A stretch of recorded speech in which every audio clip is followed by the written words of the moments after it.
Hi everybody, thanks so much for joining us today on today's Zero Carbon Fund webinar. We're just going to give it a couple of minutes to let everyone officially, log in and have any technical issues or whatever get started. But yeah, thank you. It's brilliant to have you all here today. We'll hopefully answer all your questions, but there will be a Q&A session at the end of the presentation. So please do use the Q&A or chat box if you have any questions that we haven't quite answered. But we'll give it another minute or so.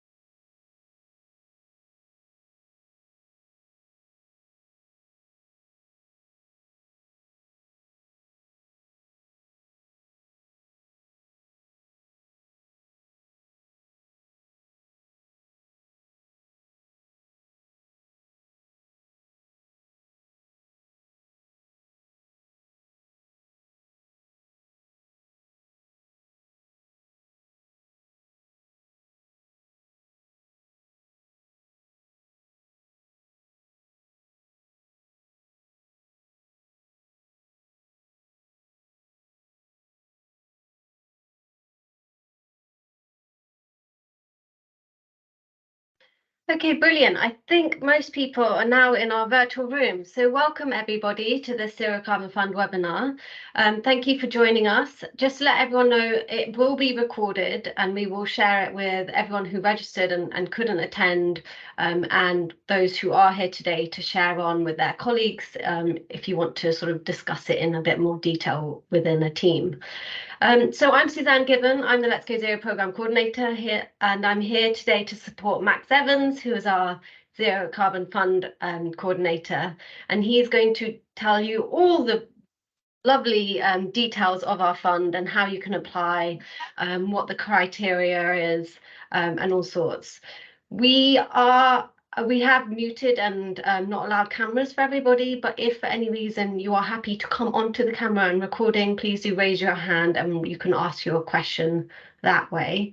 Otherwise, please do just ask questions in the Q&A or chat box and I will be monitoring them, and we will have a Q&A session at the end also. But without further ado, I will hand over to Max, who's got all the lovely information that you're all here for. Thank you very much, Suzanne. Thanks everyone. Lovely to see so many people here. So this is the second Zero Carbon Fund lunch and learn session that we've done. We did one just before Christmas, and it's really great to see that we've got really similar numbers, if not maybe a bit more people this time around than before. It shows that there's the kind of a real interest in what we're doing, and hopefully it's going to lead to some really good applications. Brilliant. I'm just going to share my screen, so bear with me. Get this through. So I'll get started now. Hopefully you can all see it. Do shout out if you can't. But there should be showing. Perfect. Cool. Right. Yes. So today is everything on the Zero Carbon Fund, which I'm sure you've all heard a little bit about, but this is just a chance to kind of learn a little bit more, give you a run through of what it is that we're wanting to do with the Zero Carbon Fund, the reason we're running this grants program, our aims for it. I'll talk through what we're wanting to see in applications, so what our funding priorities are going to be, the types of things that we're really looking to see in the applications that we get through, as well as eligibility criteria, and I'll also kind of touch on the application process as well. So we've got 45 minutes, we've got until 1:45. I think I'll present for 20 to 30 minutes, and then we'll open up for questions, as Suzanne said, and do our very best to answer any of the questions that you have. All I would say, though, just as a caveat, is this is the first year that we're running the Zero Carbon Fund, so it's a kind of completely new grant scheme, and we will do our very best to answer, all of the questions that you have, but there may well be some things that we haven't yet kind of thought through. If that is the case, we will get back to you as soon as we can with an answer there, but just do bear that in mind and do bear with us if you do ask one of those questions. Cool. Right. So before I talk specifically about the fund, I do think it's important to give you a little bit of a background on who we are at Let's Go Zero. So what it is that we're trying to do. So the Zero Carbon Fund, just if you don't know, sits within Let's Go Zero. It's kind of part of our work. And so I think it's important to kind of give you an understanding of who we are, because that really shapes what we're trying to do with the grant programme. Now, Let's Go Zero, we're a campaign, and we're looking to unite all UK schools with the mission, kind of the aim, the objective of reaching zero carbon by 2030. So we've got 6 years. We started, I think, in 2020, although we existed under a different name before that. And yeah, we really appreciate that this is actually quite an ambitious target, but we're kind of really committed to it, and we're really keen to achieve it, because we think it could be a really huge and defining thing.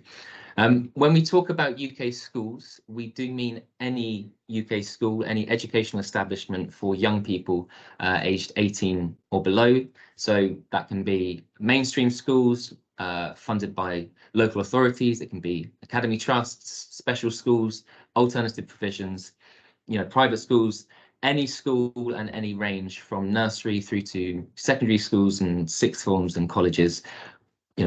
We work with all of you guys, all of those schools, and we're wanting to get all of those schools to be zero carbon by 2030. Now, we do a lot of things at Let's Go Zero, and feels like we're kind of constantly growing and expanding what we're doing.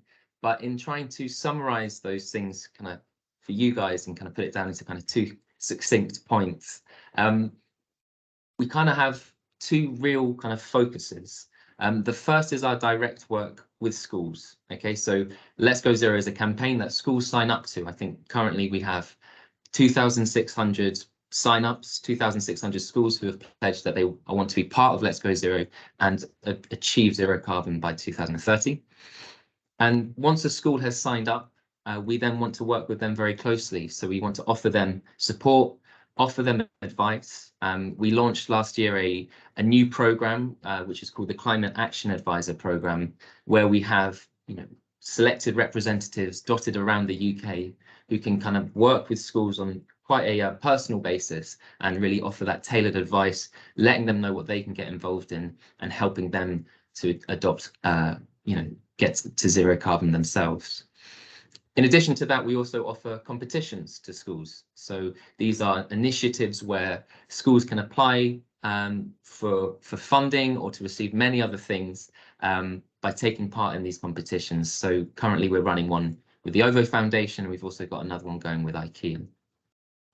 Now, while we have that relationship with schools, and while we kind of really try to work with them to allow them to achieve zero carbon on their own, we're also very, very aware that they are going to need a lot of support to do this, and that a lot of this support does come through governments, through local authorities, local governments and councils. So we work with them a lot to ensure that the right support is in place. We have 7 policy asks that we really want the government to adopt and to focus on, and we are constantly trying to lobby for climate policies surrounding schools. Let's Go Zero is part of Ashton Climate Solutions, who we are an international charity focused on finding and accelerating transformative climate solutions. So we are the kind of UK schools branch of Ashton. So that brings me on to the Zero Carbon Fund, and I think that idea that Ashton has of discovering and supporting climate solutions, you can find a lot of that. I think that's really key to what we're trying to do with the Zero Carbon Fund. Okay, so this is a brand new grant scheme I've already mentioned. It's the first year that we're running it. And this is for projects helping UK schools to decarbonise. So in effect, rather than working with schools directly as we have done in the past and continue to do, this grant scheme is for organisations who then are working with schools. So it's kind of almost one step removed. And really the way we came up with this is because, at Let's Go Zero, we've got our own objectives, our own ambitions, but we're also very, very aware that there are many other organisations out there doing really valuable and important work, following similar paths and wanting to achieve similar things to us. We kind of really wanted to do this grant scheme as a way to support those projects and to help those organisations. When I talk about projects, these can be new projects or projects that already exist. So funding can go towards projects that are taking place and have done for a few years all over the UK or in specific parts. They can also go towards that. You can use the funding to develop new projects. So if you've had an idea for a project or you've wanted to start one for a long time, you could apply for this grant scheme to do so. All I would say is that you do need to have been in existence for at least a year. Okay, so we don't support brand new organisations. We'll need you to have been in existence for at least a year if you are going to be applying. Now, the key kind of points and things that we're looking for as part of the Zero Carbon Fund, a big focus for us is additionality.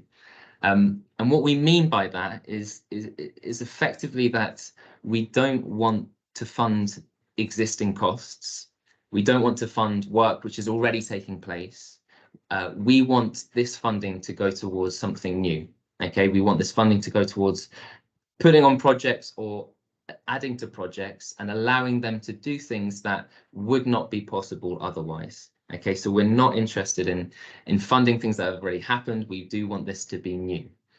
And kind of in that same spirit, we're also kind of very keen to see ideas which are bold, which are ambitious as we are, and are innovative as well. Kind of with this target that we've got, with the little time that we've got to achieve that, I really think that being creative and coming up with creative solutions is going to be crucial. So we really want to see projects, we want to see ideas that make us think, that are different, and which give and offer new approaches and new solutions.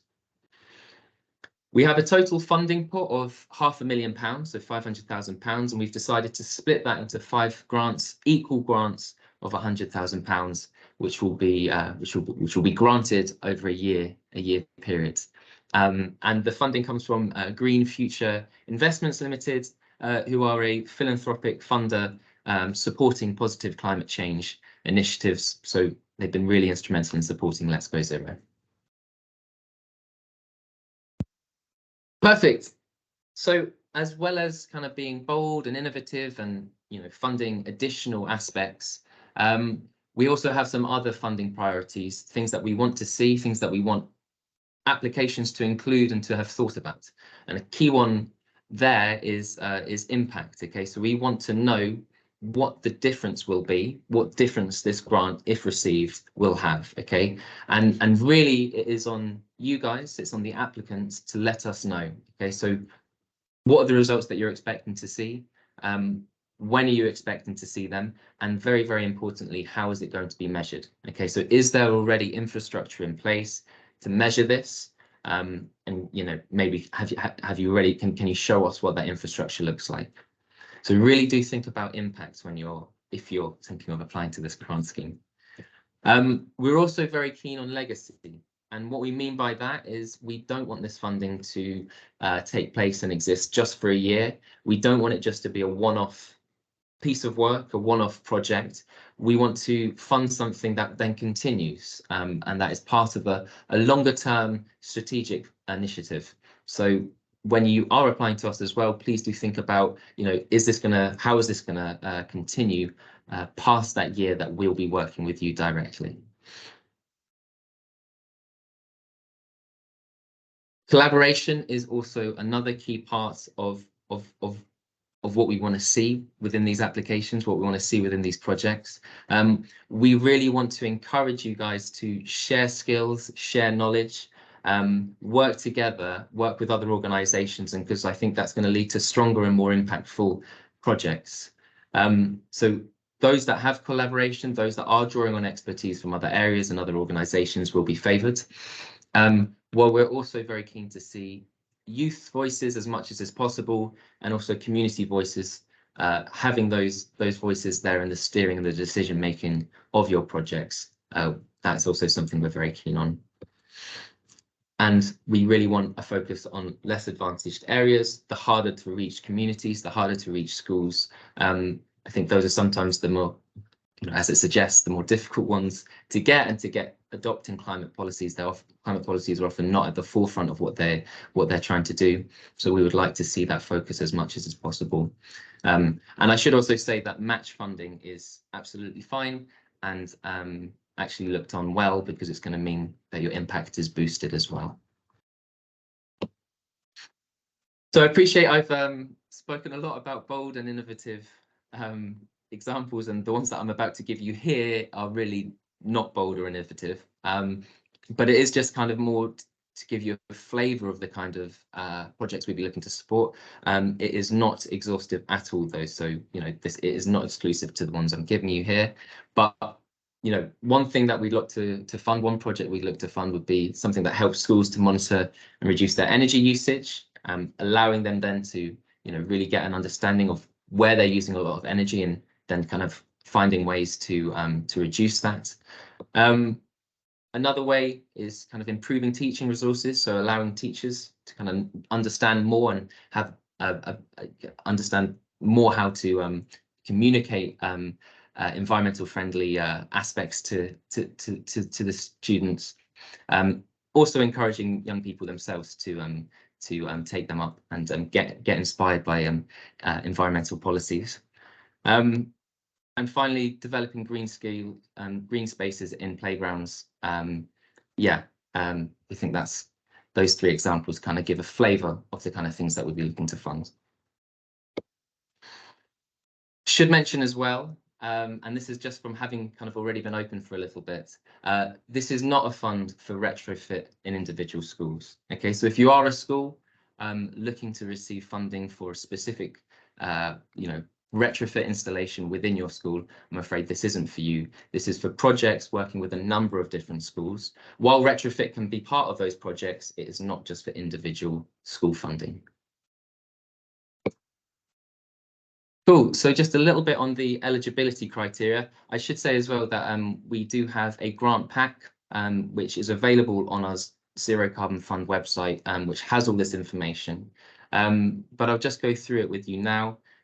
We're accepting applications ultimately from any kind of non-for-profit or charity. Local authorities are really encouraged to make applications, and we'd really like to see them.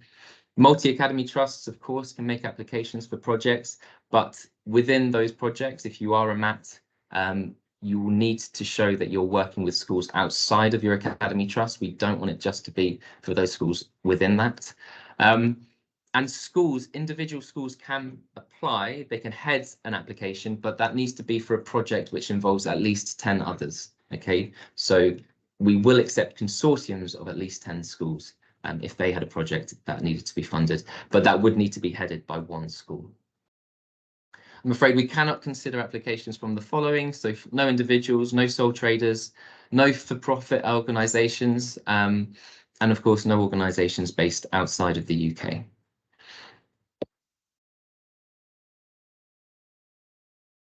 And yeah, we're really open to using the funding in a variety of ways. We don't really have many limitations at all.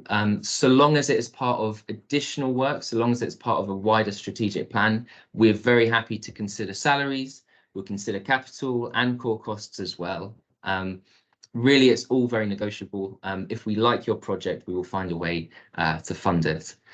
Some examples, again, not very bold or innovative, but we would look to fund project which was looking to increase capacity, getting someone else in, another member of staff, expanding the functionality of tools and technologies, or boosting project communications. Those kind of things we'll be very happy to use the grant towards. And yeah, we will not be funding the following: any projects or organisations that don't meet our eligibility or criteria or funding priorities. So we will be doing due diligence on each of the organisations just to make sure that they fit within our eligibility criteria. No projects outside of the UK, no individuals bursaries or student fees. I've already mentioned about action taking place in individual schools only. We don't want to fund short-term or one-off projects. We want our funding to be the start of longer-term strategic programs. So if we did feel that it was just going to be a one-off, that would weaken the application. We don't want any profit being made out of our funding. Okay, that's not what we're trying to do here. Or fundraising activities for that matter. And we're not funding retrospective costs either. These need to be for projects which take place after receiving our funding. Cool. So just a word on the application process as an overview. So there are 4 stages. With the first one, I mean, we've opened, so we've been open since December, and we're looking to have our winners selected and have the first grant payments made in the new financial year. So April 2024, we're hoping to have selected those 5 and have started that relationship with them.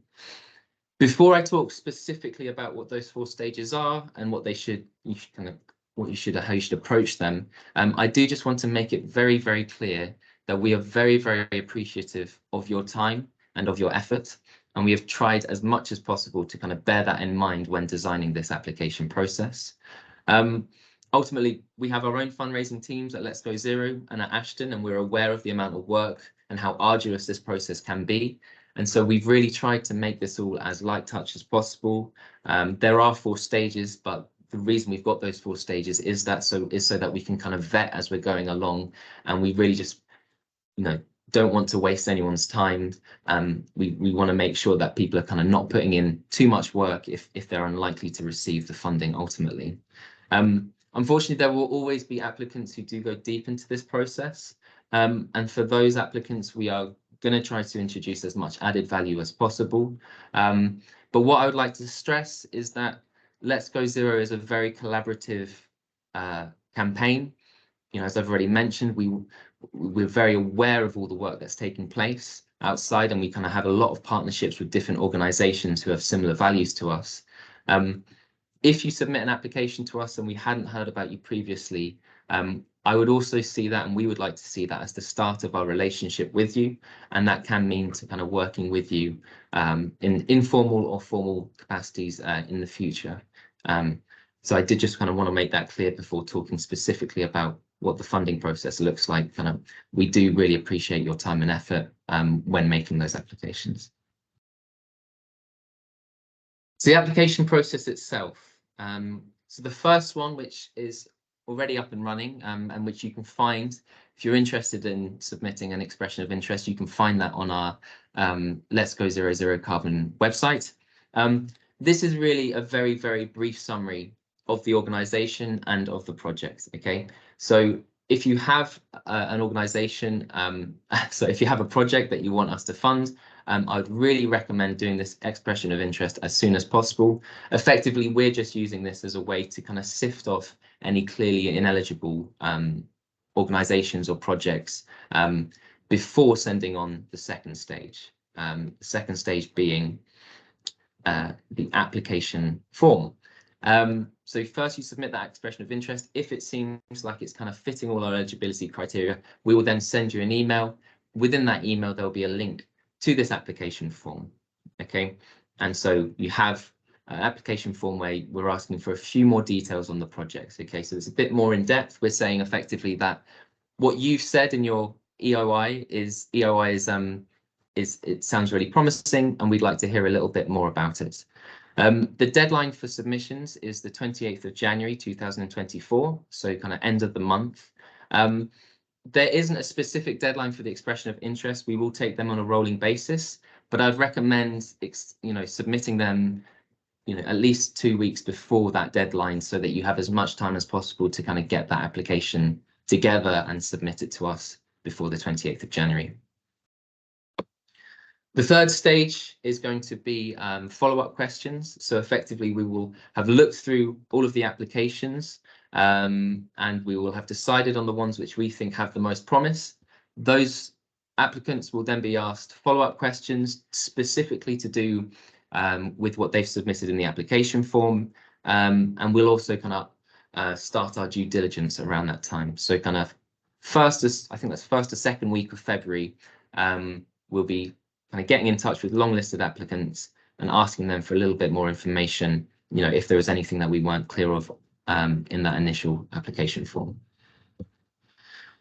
And then finally, on the 27th and the 28th, we're going to do final stage interviews. So this is where we will have collated all of the responses from the long-listed applicants, shortened down again, and then invited the final select few to do final stage interviews. That is likely to be ideally going to be in person, so ideally be where I am now at Let's Go Zero headquarters. And you'll be invited to come along and to present before we kind of make the final decision, which should be early March. So yeah, that is the timetable that we're working to. That's the time frame that we're looking to make happen. We do appreciate that it's quite a quick turnaround. It's a quick turnaround for us as well. Do keep those dates in February clear if you're thinking of making an application, because we'd really like to see you there if you get invited. But yeah, that's what we're looking at as part of the application process, and I hope that makes sense.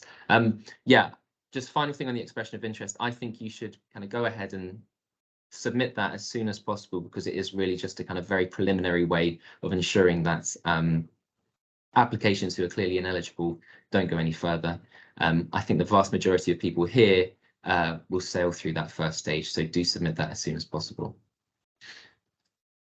Cool, and just as a summary of what we've gone through, the Zero Carbon Fund is a fund for £500,000 projects, all of which are helping UK schools decarbonise, 5 of those which will be over a year.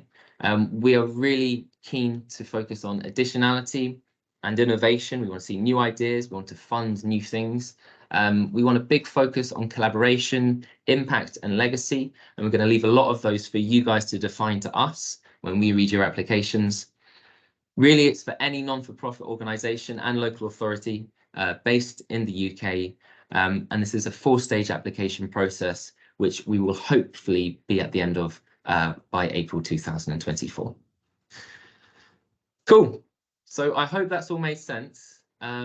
Yeah, if you have any other questions that you've not thought of yet or you think of later, do get in touch with me. I'm very, very happy to answer any of those. My email's there. You can also get in touch with us as Let's Go Zero. But yeah, thanks so much for your time. And I'm very happy